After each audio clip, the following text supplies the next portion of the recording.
Ngopi Pagi, ngobrol inspirasi dan edukasi bareng Profesor Zudan.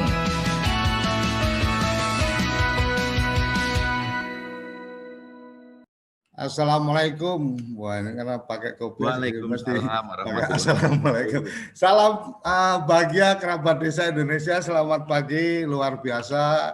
Episode kedua karena ada beberapa teman yang menyampaikan, "Cok, kamu kayaknya kurang cocok, ini bajunya harus disesuaikan sama narasumber." Ya udah, saya ngikut, termasuk juga biar kelihatan anak baik, jadi pakai kopiah juga pagi-pagi. Pagi, Prof. Selamat pagi, Mas Suryo Koco. Pagi-pagi ini, saya mencoba berpenampilan agak baik, jadi anak baik pakai kopiah. Pagi ini kita pengen ngobrolin apa nih, Prof? Kayaknya kita harus sudah mulai punya agenda. Oh, pagi ini ngobrol ini, pagi ini ngobrol ini. Monggo, Prof. Pagi hari ini saya ingin memberikan sarapan pagi untuk rekan-rekan semua, kerabat desa yang berbahagia, seluruh pemirsa TV Desa dan kawan-kawan semuanya yang pagi hari ini bisa bersama-sama untuk memberikan hadiah terbaik bagi putra-putri kita, yaitu akte kelahiran. Jadi pagi hari ini, Mas Suryo Koco, TV Desa, rekan-rekan kerabat desa, kita ngopi bareng dengan topik bagaimana membuat akte kelahiran di zaman kekinian. Ini berarti ngobrolnya bikin akte di zaman kekinian ya, nggak kayak zaman dulu. Saya masih lembar kertas itu ya, Bro. Monggo, Bro. Nah, rekan-rekan semuanya, para pemirsa TV Desa, kerabat desa yang berbahagia. Salam sehat selalu. Tetap kita semua disiplin dengan protokol kesehatan. Di era pandemi COVID-19 ini, kita harus tetap sehat dan tetap produktif. Oleh karena itu, jangan lupa kalau di luar rumah bertemu banyak orang atau bertemu orang, gunakan masker. Setelah memegang barang-barang yang habis dipegang orang lain, cuci tangan dengan sabun atau dengan hand sanitizer. Menjaga jarak dengan orang lain. 1,5 meter minimal, 2 meter lebih baik. Dan yang keempat, hindari kerumunan. Nah, ini juga kita terapkan dalam pelayanan administrasi kependudukan untuk pembuatan akte kelahiran. Nah, ayah bunda semuanya, kerabat desa, akte kelahiran itu merupakan hak anak. Jadi kita sebagai orang tua, ayah bunda semuanya, para kerabat desa, mari setiap bayi yang baru lahir, putra putri kita semuanya, dengan penuh kesadaran kita sebagai orang tua, mari kita buatkan akte kelahiran. Nah, akte kelahiran itu untuk apa? Salah satu kehendak negara dengan memberikan akte kelahiran bagi anak-anak kita adalah untuk memastikan siapa ayahnya dan siapa bundanya, untuk menentukan nasabnya, menentukan keturunannya, garis keturunannya. Nah, dengan demikian, lahirlah kepastian hukum. Anak A, bapaknya siapa, ibundanya siapa. Nanti ini penting saat untuk perkawinan. Siapa yang bisa menjadi wali, ya, siapa yang nanti terkait dengan harta, siapa yang bisa menjadi ahli waris. Dan ini penting juga untuk dimasukkan di dalam data dokumen kependudukan yang lengkap. Salah satunya adalah juga untuk memberikan kelengkapan data bagi negara, sehingga negara bisa memberikan perlindungan yang maksimal kepada seluruh anak-anak Indonesia. Jadi negara langkah pertama memberikan perlindungan kepada anak-anak kita adalah melalui penerbitan dokumen kependudukan. Identitas pertama bagi anak-anak Indonesia adalah akte kelahiran. Setelah akte kelahiran, identitas yang berikutnya adalah kartu identitas anak. Nah, regulasinya sudah lengkap. Kepada seluruh masyarakat yang akan membuat akte kelahiran syaratnya sudah tidak sepanjang dulu, sudah tidak sebanyak dulu. Kita sudah mensederhanakan seluruh persyaratan-persyaratan sehingga menjadi sangat mudah. Pertama, Peraturan Presiden Nomor 96 Tahun 2018 memotong jalur persyaratan itu. Yang dulu ada pengantar RT, RW, kelurahan atau desa sampai kecamatan ditambah surat keterangan kelahiran dari rumah sakit. Sekarang kalau bayi lahir di rumah sakit cukup membawa surat keterangan kelahiran dari rumah sakit saja. Jadi tidak perlu pengantar-pengantar dari RT, RW, kelurahan, desa, kecamatan, itu sudah tidak diperlukan lagi.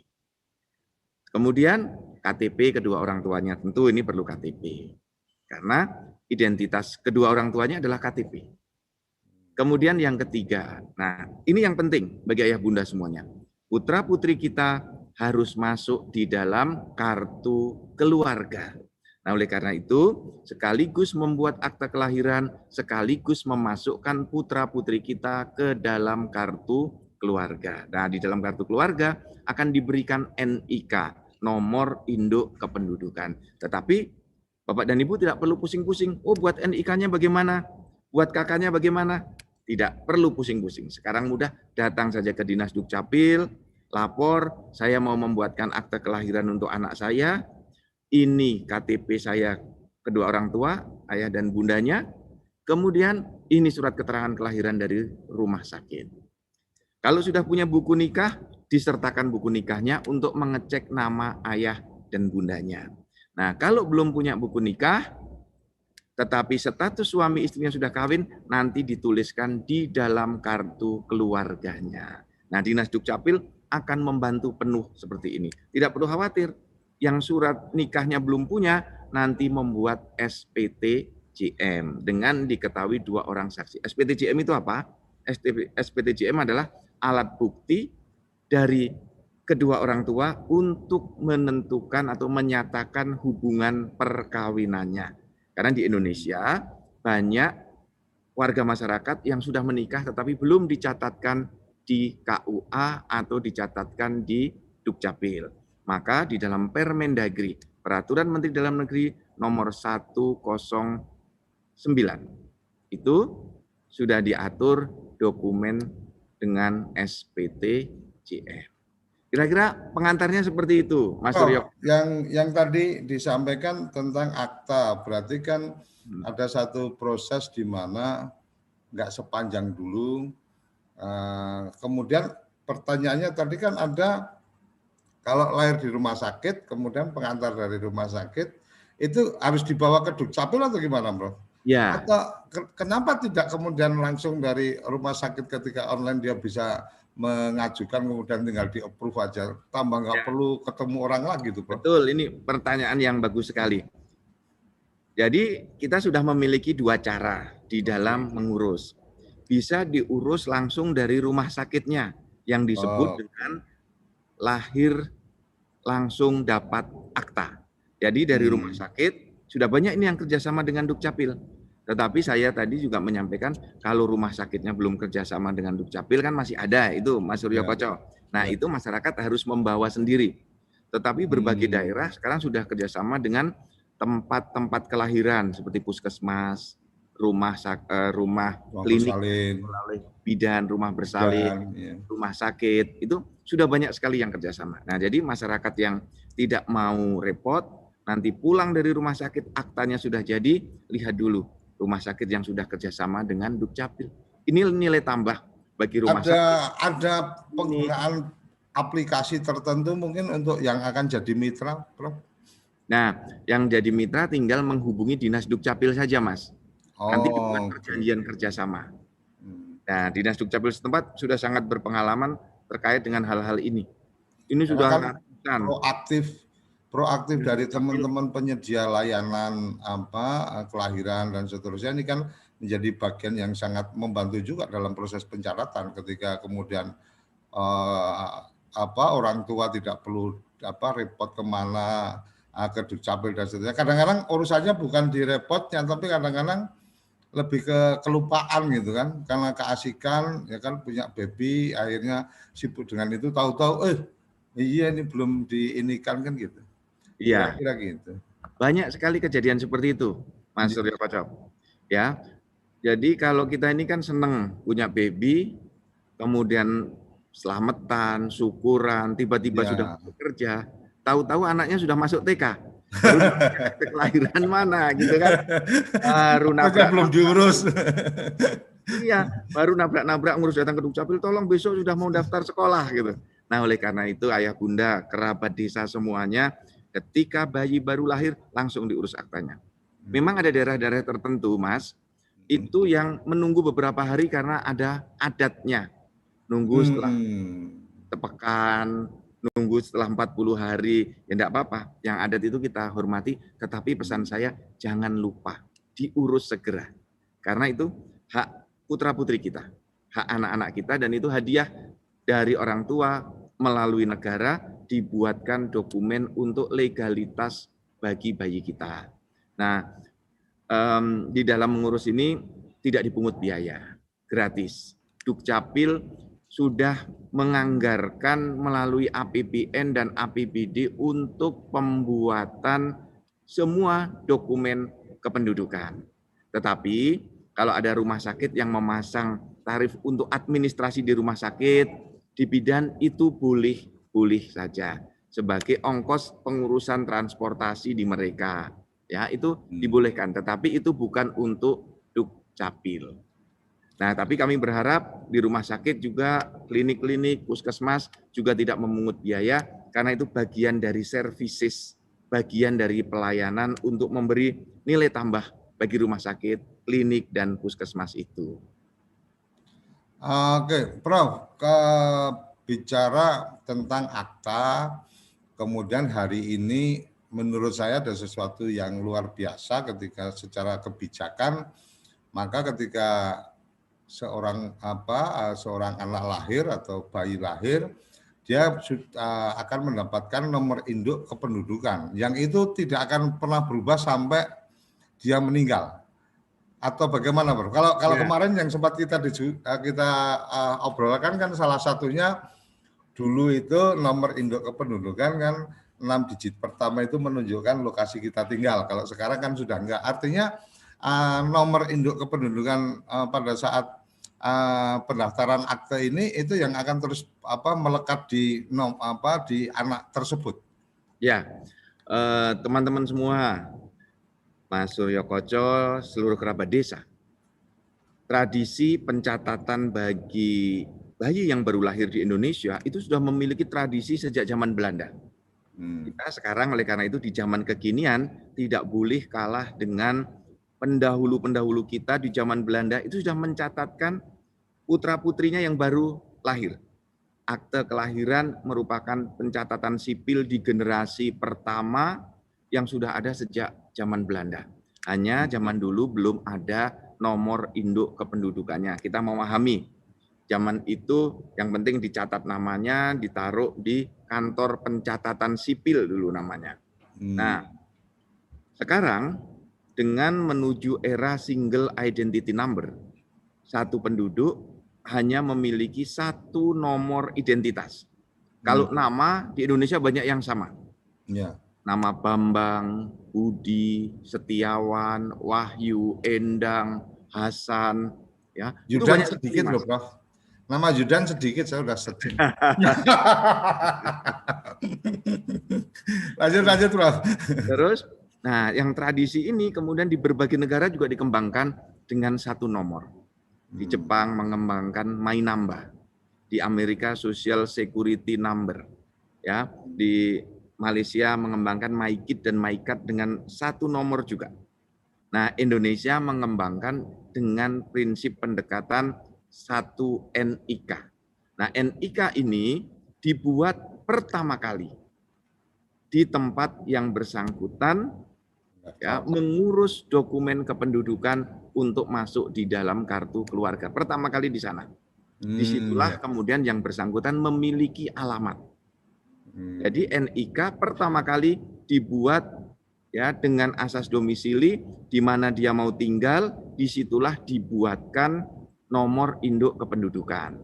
Jadi kalau ada kode wilayah provinsi, kabupaten, kota, kecamatan itu adalah kode pertama kali NIK dibuat. Ya. Nah setelah orangnya pindah-pindah, NIK-nya nggak ganti-ganti. Jadi sering ketika pilkada ini saya dapat banyak pertanyaan dari KPU. Pak Zudan, ini NIK-nya palsu ya? Gitu. Ya. Loh, kenapa begitu? Gara-gara 6 digitnya nggak di wilayah itu. Kepalanya 11. Ya, betul. Ini wilayah Sumatera. Kok dia nyoblosnya di Kabupaten Sleman? Ini nik palsu. Dia berpikir setiap yang di Sleman NIK-nya kepalanya DIY, kepala 3. Nah, ini yang juga... itu orang lama pasti, Prof. Karena memang dulu kayak gitu kan gitu. Dulu kan selalu kode wilayahnya sama karena zaman begitu pindah pasti 6 digit di depan ganti.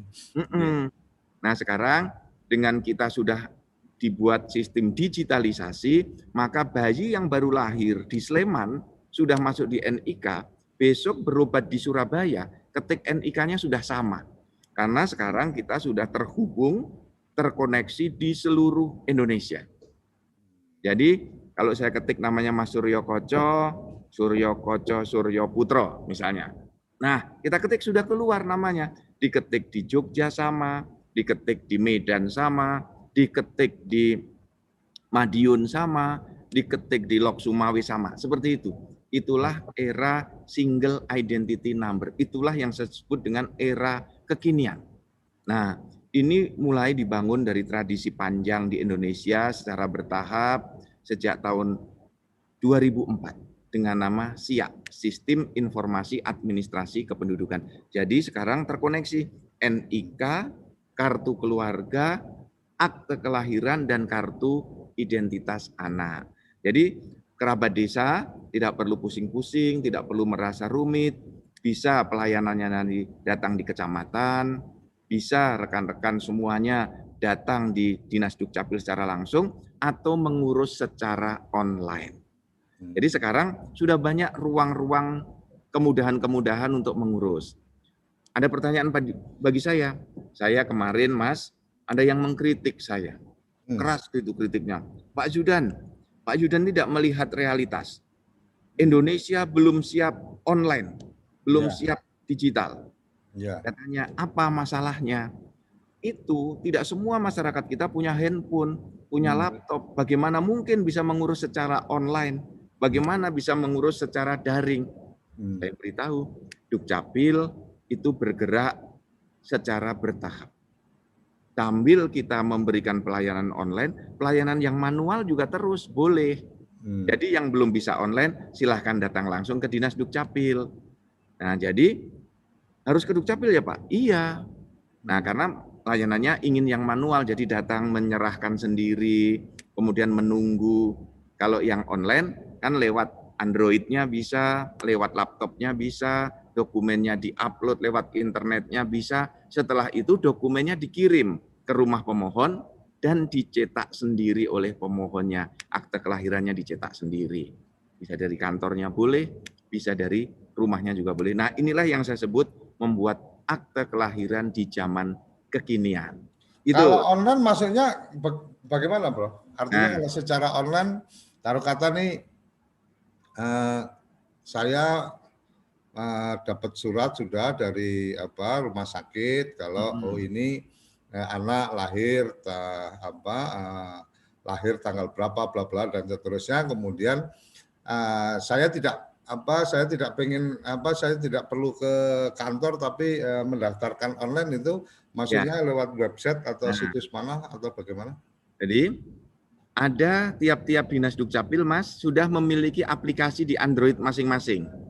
Oh, berarti di tempat kita ini ya? Ya. Tempat kita domisili. Kalau kata saya di Temanggung, berarti saya masuk ke Kabupaten Temanggung. Okay. Ya, nanti buka juga di websitenya atau di nomor WhatsApp-nya.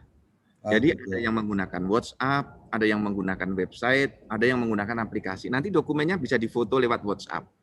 Surat keterangan kelahiran rumah sakitnya dikirim, difoto, KTP-nya difoto gitu. Nanti dikirim alamat emailnya.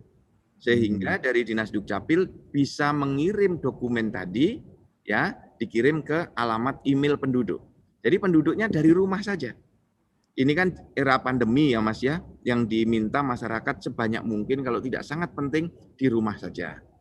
Berarti tiap daerah ada sendiri-sendiri atau ada satu portal besarnya apa Dukcapil, kemudian dari situ kita baru mengarah ke kabupaten atau wilayah kita, Bro? Untuk tahun ini masih parsial per kabupaten, Mas. Oh, Nanti tahun 2021 kita memiliki satu gateway portal Dukcapil Kementerian Dalam Negeri. Nanti masuk ke sana terus klik Kota Sabang yang di Sabang. Kemudian ada yang kemudian pindah Kota Denpasar, silahkan bisa seperti itu. Jadi kita terus berbenah Mas untuk memudahkan ya layanan-layanan dalam rangka memberikan kemudahan layanan dan membuat masyarakatnya berbahagia. Itu Mas. Karena sangat penting kan ketika bicara apa data kependudukan ini kan setiap serial politik selalu ada cerita tentang kependudukan gitu kan. Jadi kalau tidak diselesaikan dengan baik artinya satu coba diselesaikan, sisi yang lain juga harus dipublikasikan supaya orang jadi tidak salah paham gitu kan. Karena termasuk yang seperti Prof tadi sampaikan 6 digit pertama itu ya dari dulu memang pemahamannya kita adalah menunjukkan alamat gitu kan. Jadi tanpa baca KTP kamu kasih NIK saya udah tahu apa data-data. Tapi kalau sekarang kan enggak. Begitu ada NIK pun kita tetap harus bisa mengakses data dari Dukcapil. Prof, kembali ke bicara tentang akta kelahiran. Itu tadi Prof sampaikan itu hak anak, berarti kan karena itu hak anak jadi kewajiban orang tua, karena urusannya hak kan pasti ada kewajiban kan gitu. Nah, haknya anak kemudian itu kewajiban orang tua, mungkin kewajiban negara juga memberikan apa melakukan pendataan apa kependudukan dan seterusnya. Tapi yang menarik gini Prof. Ini mungkin semoga tidak banyak terjadi, tapi bisa juga kan ada kejadian di mana kemudian ketertutupan anak dan ketertutupan seorang ibu kemudian pada akhirnya ya karena mungkin salah bergaul dan seterusnya nggak ketahuan ini bapaknya siapa karena memang tidak tercatat dalam satu prosesi akad nikah gitu kan. Pas kemudian ketahuan bapaknya siapa kan juga harus ada catatannya, belum lagi nanti ada konflik apa dan seterusnya.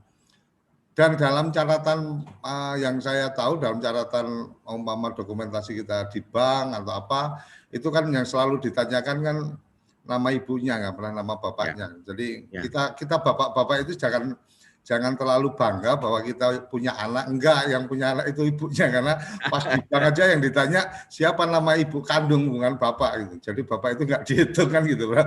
Nah, sekarang pertanyaannya, Bro, dalam posisi seperti itu, apakah ada ruang untuk kemudian kan bisa jadi aku karena kondisi gini-gini enggak mungkin untuk ngurus dan seterusnya. Apa ini Prof yang bisa diberikan pencerahan pagi ini, ngopi pagi kita ini untuk teman-teman yang mungkin karena something seperti itu maka akhirnya malah kemudian juga kita nggak punya anak itu nggak punya data dan seterusnya. Ya. Apa, Prof? Ini pertanyaan yang keren ini, menusuk langsung ke problem yang sekarang banyak sekali terjadi. Maka banyak, Prof. Banyak sekali terjadi. Waduh, bahaya. Saya mengikuti perkembangan regulasi kita. Pertama, kita waktu itu ada perdebatan bagaimana untuk nikah siri. Nikah siri itu kan nggak punya buku nikah. Betul. Tetapi perkawinannya ada. Ada perkawinannya. Sebelum 2016, semua yang nikah siri itu hanya ditulis nama ibu, Mas, di dalam akte kelahirannya. Padahal perkawinannya terjadi. Padahal bapaknya terjadi. Nah, inilah yang ada bapaknya, tapi karena nikah siri kemudian sehingga ditulis nama ibu. Ini meruntuhkan martabat anak. Sehingga terkesan anak ini nggak punya bapak. Ya. Ini berimplikasi dari akte kelahiran ke rapot siswa, ke ijazah siswa, kan begitu? Iya, betul. Sehingga dikosongi semua. Anaknya kan bertanya-tanya, loh, Bu, bapakku itu yang mana? Lah ini bapakmu, gitu. Kok di dalam rapot, dalam akte nikah, di dalam ijazah nggak ada nama bapak. Akhirnya kita berikhtiar membuat regulasi baru yang pada waktu itu Permendagri nomor 9 tahun 2016. Tahun 2016. Itulah mulainya kita membuat anak-anak terlindungi secara penuh walaupun orang tuanya nikahnya baru nikah siri. Nah, maka nanti kalau kerabat desa melihat kartu keluarga ditulis nikah atau kawin belum tercatat, itu berarti kedua orang tuanya nikah siri.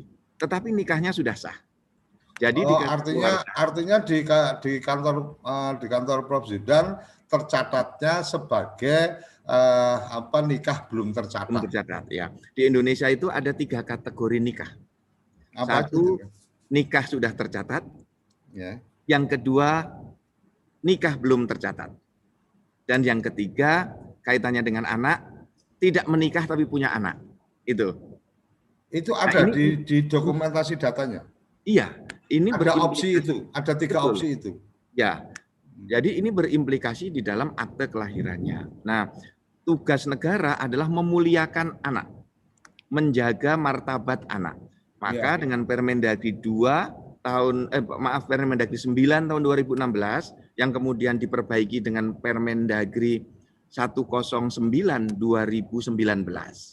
Maka anak di Indonesia disediakan 4 model akte kelahiran. 4 model. Pertama, yang ayah bundanya sudah menikah dan tercatat. Inilah model akte kelahiran yang paling komplit. Ditulis nama bapak ibunya. Karena sudah menikah dan sudah punya buku nikah. Model pertama, ini model yang paling komplit. Kemudian model yang kedua.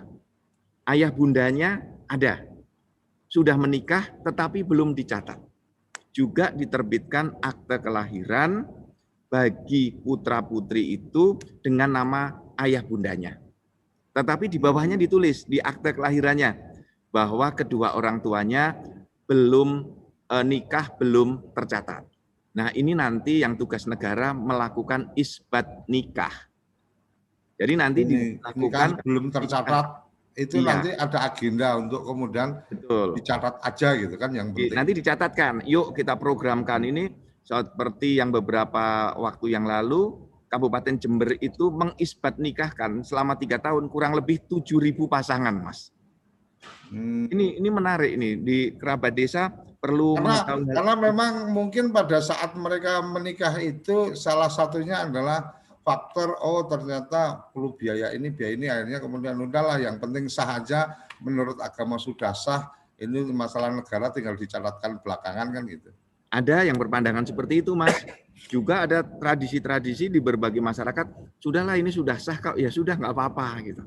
Nah, sambil kita terus mengedukasi agar perkawinannya dicatatkan baik di KUA, kantor urusan agama, ataupun di Dinas Dukcapil bagi yang non-muslim. Nah, itu tadi akte yang model kedua.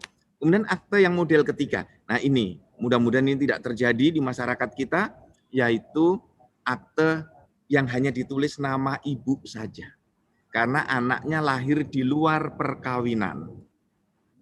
Jadi yang mohon maaf ada yang kecelakaan, yang hamil duluan, tiba-tiba calon suaminya pergi, ngabur. Nah, ini anaknya tetap berhak dibuatkan akte kelahiran dengan di akte hanya tercantum nama ibu. Nah, mudah-mudahan ini tidak banyak terjadi. Kemudian yang kita juga menjaga martabat anak dengan diterbitkannya akte kelahiran model yang keempat. Ini. Ada model keempat? Ada model keempat. Ini untuk melindungi anak-anak yang tidak diketahui kedua orang tuanya. Jadi model akte kelahirannya hanya ditulis nama anaknya saja. Jadi kerabat desa, rekan-rekan semuanya. Ini kayak mama nasib anak yang dibuang gitu aja, tidak ketahuan siapa bapaknya, siapa ibunya. Kemarin sempat kejadian di dekat rumah itu, jadi tahu-tahu ditaruh di kardus ditaruh gitu, kok ada suara nangis ya. Oh ternyata. Kan sering kan Mas kita menemukan itu tinggal di panti asuhan. Ada ya Prof itu ya? Ya? Untuk model keempat. Untuk mencatatkan yang itu ada ya. Artinya tidak kemudian kita harus berbohong seumur-umur gitu kan. Umpama nih saya nemu gitu kan. karena kemudian ini mau dicatatkan, yang kejadian sekarang kan kemudian saya harus melakukan kebohongan walaupun bahasanya demi kebaikan kan gitu. Ya Ya. wis dicatat wae pakai nama saya dan istri mamanya. Tapi pada saatnya kemudian akan jadi timbul mungkin ada orang yang tahu kemudian menceritakan "Oh, kamu itu kan cuma anak kardus dan seterusnya. Ya. Nah dengan yang opsi 4 ini akan menjadi lebih fair si anak itu bahwa oke, kamu memang pada saat tercatatnya tidak ada nama ini karena dengan kondisi-kondisi ini. Ya. Luar biasa Prof terobosan-terobosannya. Tapi Kita sudah kayaknya lakukan ditahan dulu Prof. Nanti kita ada di sesi kedua dan sudah ada beberapa yang coba masuk ke chat, nanti kita coba kita sampaikan ke Prof. Jangan sampai seperti kemarin keasikan kita ngobrol, jadi teman-teman tidak diberikan ruang untuk bicara. Jangan kemana-mana, ngopi pagi bersama Prof. Zudan akan kembali setelah yang satu ini. Kamu tinggal di pulau terpencil, pegunungan pinggiran kota, atau daerah di Indonesia yang tidak terjangkau jaringan fiber, ADSL, dan juga 3G. Internetan dengan cepat pasti cuma akan menjadi mimpi. Mau pakai tol langit, pakai Desa WiFi, kunjungi www.desawifi.id.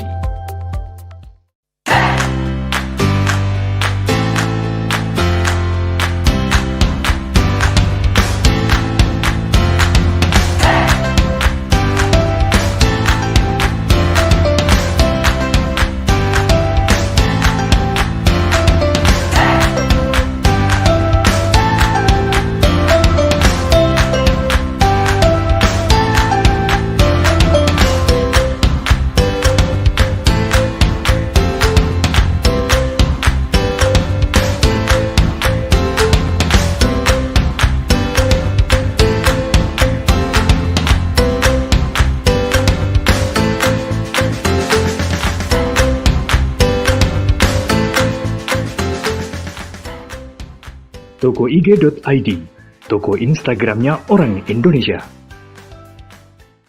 Ayo, kandidat kepala daerah, manfaatkan kesempatan ini. TV Desa mengundang Anda bicara desa. 5 menit bisa.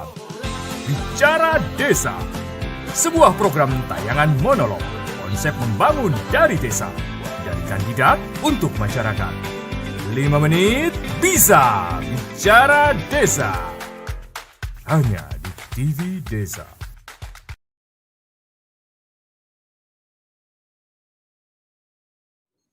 Kembali lagi di ngopi pagi. Nah, semoga kawan kerabat desa sudah pada ngopi. Prof, luar biasa ini. Saya sih secara pribadi mendapatkan banyak pencerahan ya.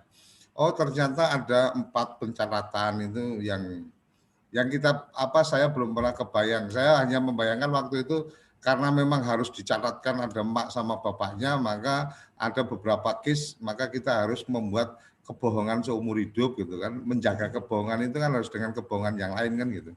Nah, ini luar biasa, negara sudah memberikan jalan bahwa ya kejujuran itu yang lebih utama kan gitu, bahwa oh memang kamu ditemukan nggak tahu bapakmu sama emakmu ya di catatan kamu tetap tercatat sebagai warga negara Indonesia, ada penik tapi tidak ketahuan, artinya yaitu satu risiko.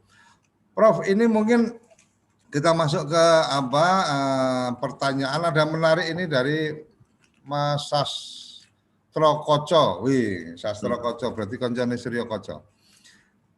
Prof, Dirjen, data kependudukan sudah dikelola optimal, tapi kok sampai sekarang berkaitan penggunaan data penduduk kok masih menampakkan keruwetannya, terutama untuk pil-pil ya. Ini memang banyak pil yang bermasalah, makanya harus hati-hati kalau mau menelan pil. Ada pilpres, pilek, ada pilkada dan seterusnya. Terus apakah Direktorat Jenderal sengaja membiarkan ini? Sebelum Prof jawab, saya jawab enggak ada lah kesengajaan kayak gitu. Kemudian utamanya terkait dengan politik, Dirjen Dukcapil boleh berbenah apakah data-data tidak pernah dipakai oleh kementerian lembaga, kok masih ada data-data Kementerian Sosial yang keliru dan atau dikelirukan. Prof. Zudan lebih punya hak menjawab, walaupun beberapa hal tadi saya sampaikan, saya yakin 1.000.000% lah kalau pemerintah tidak dalam agenda untuk membuat carut marut, dan kemudian perbedaan data dan seterusnya, mungkin ini bagian Prof. Zudan yang bisa lebih fair menyampaikan bahwa memang data single atau data utama kependudukan ya memang ada di sini, bahwa kemudian yang lain memakai atau tidak itu urusan dan cerita yang lain. Monggo Prof. Ya. Profesor yang lebih punya hak. Lebih punya hak. Pertanyaannya dari Mas Koco juga ya? Yeah. Mas Sastro Koco. Sastro Koco ini ada di chat Zoom, Prof. Ya. Ya. Kalau ini mencermati perkembangan data kependudukan di Indonesia dengan sistem yang terus kita perbaiki. Yeah. Nah, teman-teman ingat semua, kerabat desa ini menjadi saksi hidup teman-teman semua. Bagaimana dulu kita sering membuat KTP itu banyak sebelum KTPL. Ayo kita ingat siapa yang dulu pernah memiliki KTP lebih dari satu. Saya enggak, Prof. Saya begitu selesai langsung tak balikin KTP. Begitu pindah Jakarta, KTP Semarang saya balikin. Ya. Kita itu dulu, tradisi kependudukan kita, punya rumah di desa A, punya KTP desa A. Punya rumah di kota B, ya. KTP B. Kemudian punya istri di provinsi. Oh itu, saya baru mau nunggu Profesor ngobrol itu. Punya istri ini, punya KTP di sini. lanjut. Sehingga data kependudukan di Indonesia itu lebih banyak dari aslinya. Menemukan data penduduk kita ada, Mas. Penduduk kita memiliki 4 NIK. Namanya sama, tanggal lahirnya sama, memiliki 4 NIK, 4 alamat. Jadi setiap kali pindah dia membuat KTP baru, belum KTPL. Kemudian ada punya istri 3, KTP-nya juga 3. Oh, istri 3 biasanya KTP-nya 4, Prof, karena masih harus ada cadangan 1 lagi. Nah, inilah yang terus kita benahi. Maka kita membenahinya di Indonesia itu, kalau tidak ada sistem insentif, masyarakat tidak mau berbenah. Oke, betul. Jadi dalam banyak pengalaman kita bersama, banyak penduduk sudah pindah rumah, data di KTP dan di KK-nya belum diupdate. Putra-putrinya sudah kuliah, di kartu keluarganya masih pendidikannya SD. Banyak sudah lulus S2, masih ditulis SMA. Banyak yang sudah bekerja jadi PNS, masih ditulis mahasiswa. Nah, kepedulian mengupdate data itu belum tumbuh. Maka saya membangun ekosistem. Dukcapil Kementerian Dalam Negeri bergerak bekerja sama dengan berbagai lembaga, membangun ekosistem. Jadi kami didukung oleh berbagai lembaga. Jadi updatingnya melalui berbagai lembaga. Misalnya untuk membuat SIM, sekarang harus dengan KTP elektronik. Kalau belum berKTP elektronik, pasti ditolak oleh Polri. Membuka rekening bank, mau kredit bank, pasti syaratnya KTP elektronik. Mau membuka asuransi, membuat sertifikat tanah, mau membuat NPWP, syaratnya harus KTP elektronik. Kalau tidak KTP elektronik, pasti ditolak. Nah, mengapa seperti itu? Karena di Indonesia sekarang mulai jalan pendekatan ekosistem. KPU, Badan Pusat Statistik, sekarang menggunakan data Dukcapil. Kita kerjasama. Jadi, untuk nyoblos pilkada besok, wajib membawa KTP elektronik. Jadi yang belum punya KTP elektronik harus segera merekam. Artinya Prof, sorry, maaf saya potong, artinya untuk pilkada serentak besok itu insya Allah tidak akan ada terjadi lagi masalah cross data, artinya ada data yang nggak benar, ada pemilih yang nggak pas dan seterusnya, karena memang sudah menggunakan data KTP elektronik. Yang tidak menggunakan KTP elektronik pasti tidak bisa menggunakan haknya. Gitu. Ya, betul. Jadi kita mendorong untuk menghindari pemilih ganda, menghindari manipulasi data, itu wajib membawa KTP elektronik. Nah, bagaimana yang belum punya KTP elektronik? Wajib membuat KTP elektronik, harus merekam. Nah, artinya berarti sebelum Desember ini harus dimasifkan setiap penduduk itu untuk kalau dia pengen, ini kan urusannya pengen pengen punya hak suara apa enggak kan gitu, Prof. Ya, Kalau betul. dia pengen menggunakan hak suaranya, maka sebelum Desember segeralah mendaftarkan untuk KTP elektronik. Ya, Kira-kira betul, gitu, Prof. seperti itu. Nah, sekarang itu yang belum Ini mungkin gini, Prof. Ini yang menarik berarti salah satunya adalah mendorong calon-calon kandidat-kandidat itu kampanye untuk itu. kemudian mensosialisasikan ini, Prof. Betul, Ini ya. jadi profesor dibantu sosialisasi untuk KTP elektronik, udah santai-santai aja mereka yang bergerak itu, Prof. Jadi itulah semangat membangun ekosistem. Itu Siap. Undang Pilkada. Undang-Undang Oke. 2015 dibunyikan. Nah, Hmm. maka kita terus berbenah. Nggih. Apakah data digunakan? Iya. Sekarang hampir 3.000 lembaga yang sudah kerjasama dengan Dukcapil untuk memanfaatkan data. Jadi perbankan itu lebih dari 1.000. Jadi perbankan tinggal ketik NIK-nya saja. Kemudian Kemensos untuk membagi bantuan sosial kemarin itu mulanya belum menggunakan data Dukcapil pada mulanya. Oh, mulanya belum ya, Prof? Belum, pada mulanya Oh, belum. karena kemarin sempat ada kejadian luar biasa tuh, Prof, gara-gara bantuan sosial itu Banyak yang ribut kan kemarin. Oh, itu ada yang mau ribet suami istri gara-gara duitnya masuk ke rekening istri, ya kan? Istrinya nggak tahu duit dari siapa, suami berpikirnya, oh ini dari pacar lama, udah ribet sampai di kantor kelurahan itu, Bro. Padahal bantuan sosial itu. Iya, udah bantuan sosial tapi malah jadi keributan sosial. Kemensos menyusun data bantuan sosial tidak melibatkan Dukcapil. Jadi mereka Oke. dulu menyusun sendiri.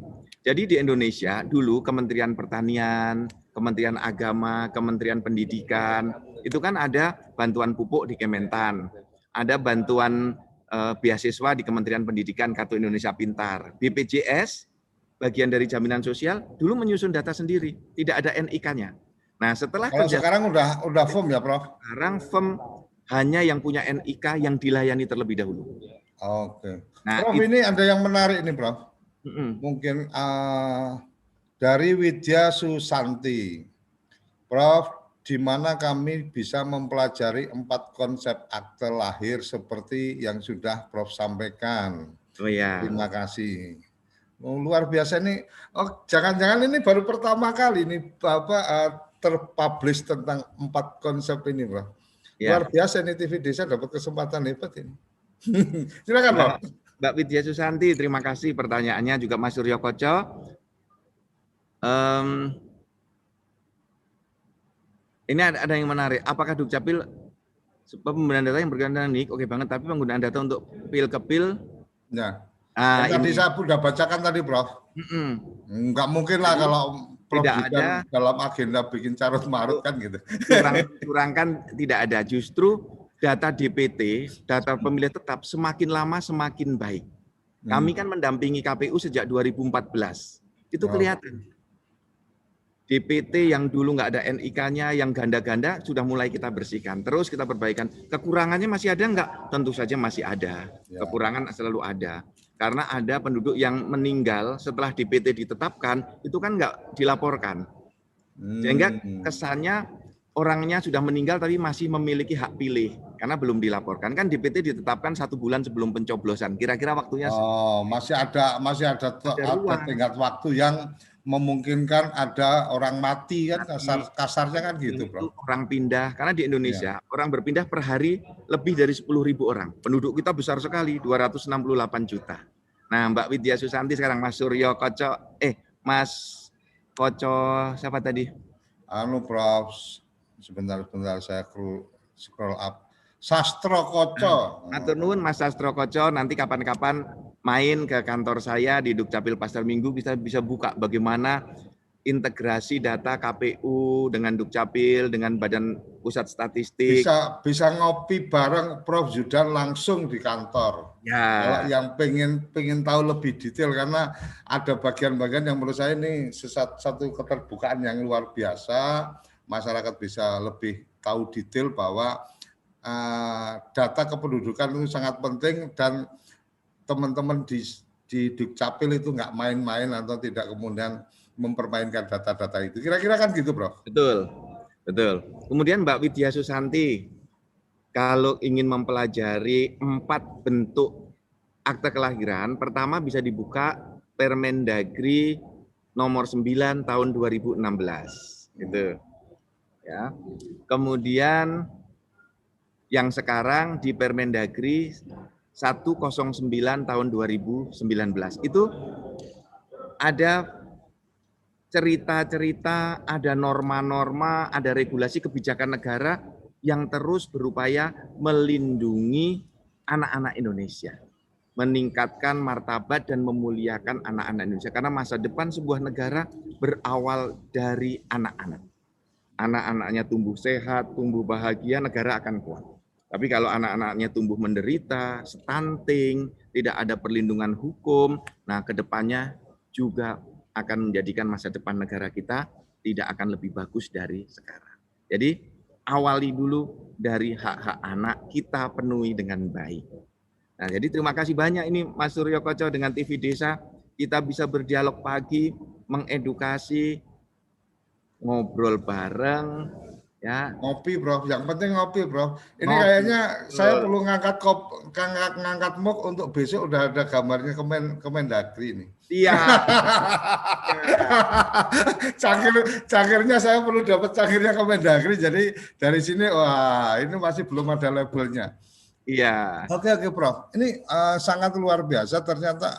Tapi kalau buat saya yang surprise yang tadi yang 4 itu saya belum pernah membayangkan itu bahwa kemudian ada ternyata pengkategorian yang 4 itu dan ini sangat luar biasa menurut saya benar-benar tidak ada alasan orang untuk tidak mencatatkan atau mencatatkan kelahiran. Artinya kamu sudah tidak ada alasan apapun untuk tidak mencatatkan anak manusia di Indonesia itu diregistrasi di negara kan gitu. Ibarat katakan gitu. Kalau kemarin kan alasannya gini, nggak ada di sini nggak ada. Tapi kalau sekarang dengan 4 itu buat saya luar biasa.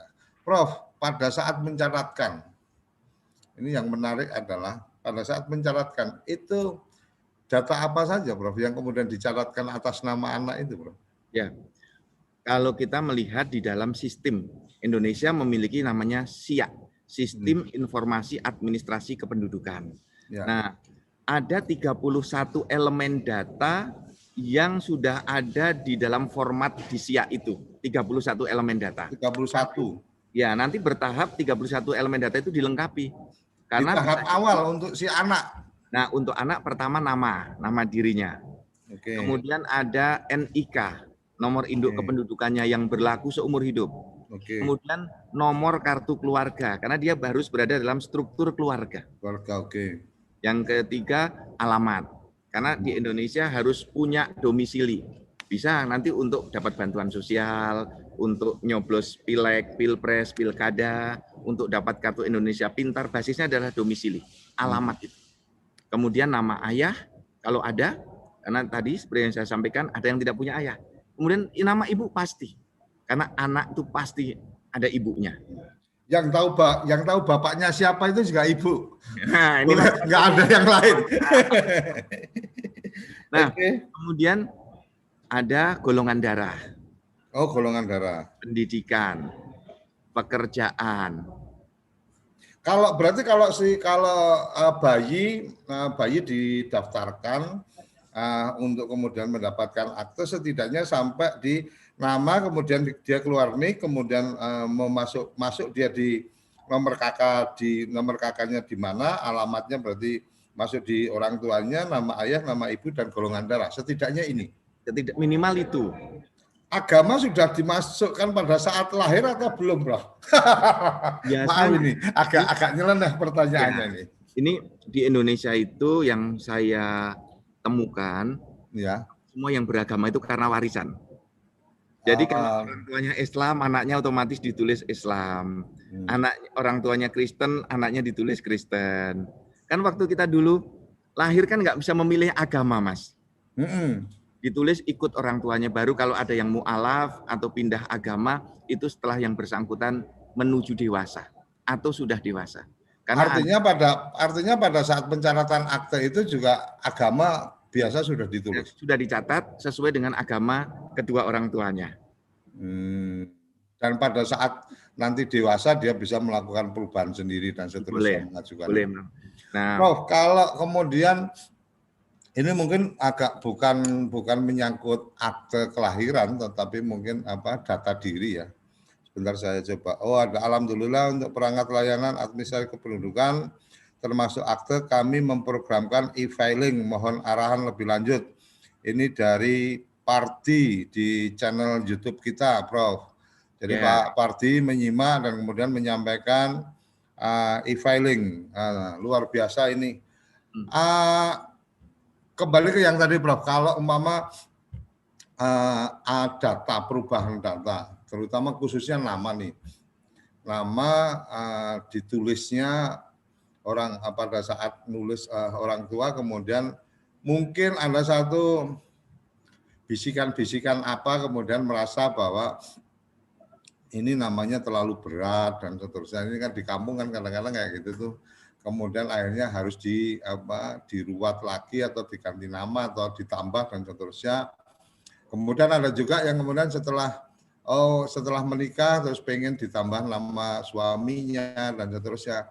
Yang kayak gitu seperti apa, Prof? Mungkin walaupun ini keluar dari agenda obrolan kita pagi ini ya, masih ada beberapa menit, tapi kadang-kadang pengen juga nih nama terus ditambahin biar keren gitu kan. Dulu saya pernah tambah belakangnya itu Adi Prawiro gitu kan. Nama saya aslinya cuma Suryo Koco aja, Adi Prawiro dengan cita-cita seperti apa. Habis itu kepikiran kenapa nggak saya tambah nama bapak saya. Akhirnya sekarang lebih ke nama ini aja, nama gaul di populer aja. Tapi kalau di akte nggak ada perubahan. Apakah ada kemungkinan untuk ada perubahan-perubahan seperti itu, Prof? Ya, ada di Indonesia itu nama yang digunakan sebagai branding, nama diri yang muncul di media, di TV, tetapi tidak masuk ke dalam dokumen kependudukan. Ya. Itu tidak perlu merubah data kependudukan. Oke. Nah, itu karena dia hanya untuk nama pasar, nama keren gitu ya, nama branding. Nah, sedangkan kalau di dalam dokumen kependudukan itu ada aturan-aturannya. Misalnya kalau salah huruf, ya. Di Indonesia itu yang banyak salah huruf, U dengan double O, ya. dengan Z. Nah, kemudian kalau salah huruf itu hanya cukup diperbaiki redaksional saja. Cukup diperbaiki dengan dicoret, diganti dengan paraf. Itu nama di dalam dokumen kependudukannya. Nah, nanti kemudian diperbaiki. Kalau akte kelahirannya salah, harusnya dengan Z ditulis I, nanti cukup dicoret, dibetulkan di paraf. Oh, gitu. Namanya perubahan redaksional. Tetapi ada, Mas, yang merubah nama. Ya. Dengan menambah nama baptis misalnya. Nama baptis itu kan diberikan setelah beberapa tahun dari kelahiran. Betul. Nah, dulu di akte kelahirannya belum ada. Maka ini masuk kategori merubah nama. Kalau merubah nama harus dengan penetapan pengadilan, menambah suku kata. Misalnya dulu ada juga namanya disingkat M Hasan. Kemudian dia ingin, Pak, saya ingin M-nya dipanjangkan jadi Muhammad Hasan. Nah, itu menambah nama. Kalau menambah nama berarti harus dengan penetapan pengadilan. Karena M itu bisa artinya Mahmud, Muhammad, Markus, dan seterusnya. Itu harus dengan penetapan pengadilan. Jadi memberi nama harus fix. Oke, Prof. Ada ini karena waktu kita ternyata nggak berasa juga pendek. Ini teman-teman baru aja masuk dengan beberapa pertanyaan ini 10 menit sebelum close ini malahan. Dari Sigit Wacono, terima kasih kebijakan terkait data kependudukan inklusif karena sejak diterbitkan Permendagri 9 semua anak memiliki kesempatan. Oke, ini respon aja. Dari Lombok izin menyampaikan informasi dari Bakvia bikin akta kelahiran via WhatsApp di mana Dukcapil bekerja sama. Oh, ini ada satu terobosan nih, Prof, di Lombok itu cukup dengan menggunakan WhatsApp. Kemudian fasilitas kesehatan pemerintah bidan mandiri dibuatkan akta kelahiran cukup dengan mengirim berkas persyaratan melalui WhatsApp. Oh, luar biasa ini akta kelahiran KIA.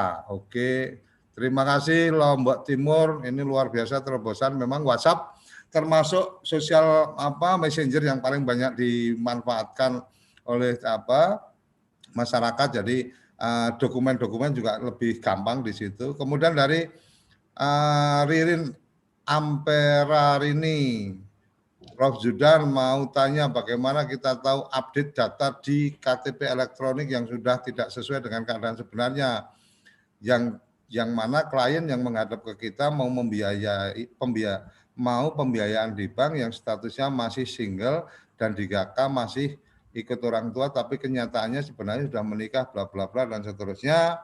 Yang tadi maaf nggak saya baca penuh karena memang sekilas sudah bisa tertangkap dan karena waktu yang sangat terbatas kita. Tadi dari Ririn kayaknya yang perlu mendapatkan respon. Kemudian sistem integrasi data NIK yang juga sangat keren. Di Solo selama pandemi, beberapa rumah ibadat sudah menetapkan pendataan dan pendaftaran saat mengikuti kegiatan keagamaan menggunakan NIK. Sehingga jika ada OTG memiliki gejala dapat trackingnya dapat lebih cepat. Oke, Prof, dari beberapa yang ini karena waktu kita juga tinggal 5 menit lagi, mungkin yang bagaimana cara kita tahu update data KTP elektronik yang sudah tidak sesuai dan seterusnya tadi, Prof. Silakan, Prof. Terima kasih, saya rangkum Mas Suryo Koco.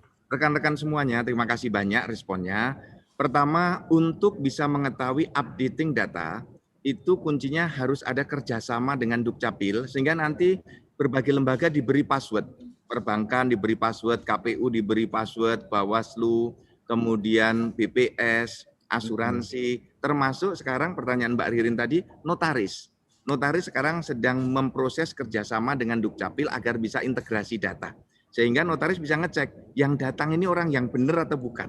Sehingga ketik NIK-nya, oh Anda bukan, ini datanya sudah berubah, update dulu. Nah, oh nggak perlu update, di sini datanya sudah update. Yang penting Anda sudah tahu bahwa datanya sudah berubah. Ini kerjasama dengan Dukcapil. Sekarang sudah hampir 3.000 lembaga yang kerjasama integrasi data. Nah ini terus kita benahi. Tentu saja kuncinya adalah masyarakat juga harus mau mengupdate data. Datang ke Dukcapil atau update data secara online. Jadi kita sudah memberikan berbagai cara yang bisa memudahkan layanan. Tentu saja ini belum sempurna. Terus kita perbaiki karena melayani penduduk yang nomor 4 terbesar di dunia dengan wilayah yang sangat luas. Dengan 3 zona waktu, Mas. Indonesia Barat, Tengah, dan Timur. Ini pekerjaan yang luar biasa dan perlu dukungan dari masyarakat semua. Itu. Oke. Mungkin masih ada yang ingin disampaikan, Pak, di sisa waktu ini? Nah, karena terkait kalau, dengan menarik ini ternyata tanpa terasa juga obrolan kita cukup asik. Silakan, Prof. Closing statement mungkin. Terima kasih TV Desa, terima kasih Mas Suryo Koco, juga seluruh kerabat desa. Saya perlu mendapatkan bantuan dan dukungan dari teman-teman semua untuk meningkatkan pemberian akte kelahiran. Pada waktu 5 tahun yang lalu, akte kelahiran di Indonesia baru 40% cakupannya untuk anak umur 0 sampai 18 tahun. Jadi anak-anak di Indonesia diukur 0 sampai 18 tahun. 5 tahun yang lalu cakupannya masih 40-an% yang membuat akte kelahiran.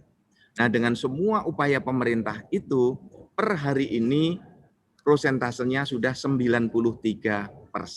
Nah, kita ingin meningkatkan terus agar bisa menuju tidaknya 98%, 99%. Nah, ini perlu dukungan dari semua orang tua kita. Kalau target nasional tahun ini 92%.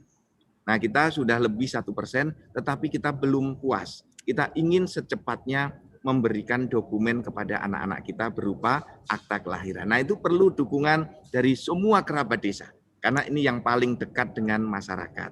Maka petugas registrasi desa menjadi penting dan teman-teman di perangkat desa, mari kita bersama-sama dengan Dinas Dukcapil untuk memberikan pelayanan terbaik bagi seluruh anak-anak kita. Itu Mas Suryo Koco. Oke, terima kasih Prof. Zudan. Pagi ini kita ngobrolin tentang akta kelahiran dan yang kita tangkap adalah menjadi penting mencatatkan siapa yang lahir di Republik ini karena pemerintah sudah kemudian menyiapkan semua daya dukungnya untuk kemudian memberikan nomor induk kependudukan yang itu akan dibawa dalam proses perjalanan.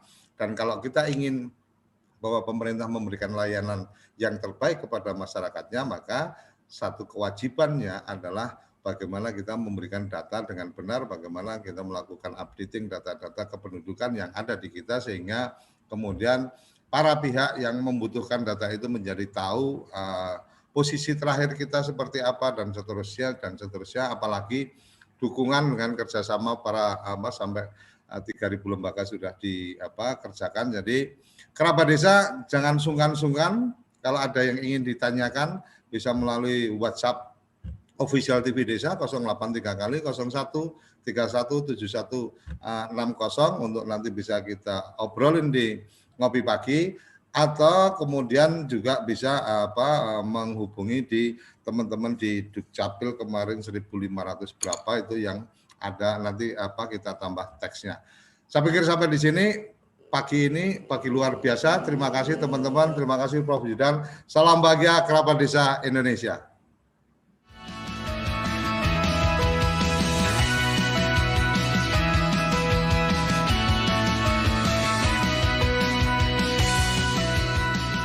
Ngopi Pagi, ngobrol inspirasi dan edukasi bareng Profesor Zudan.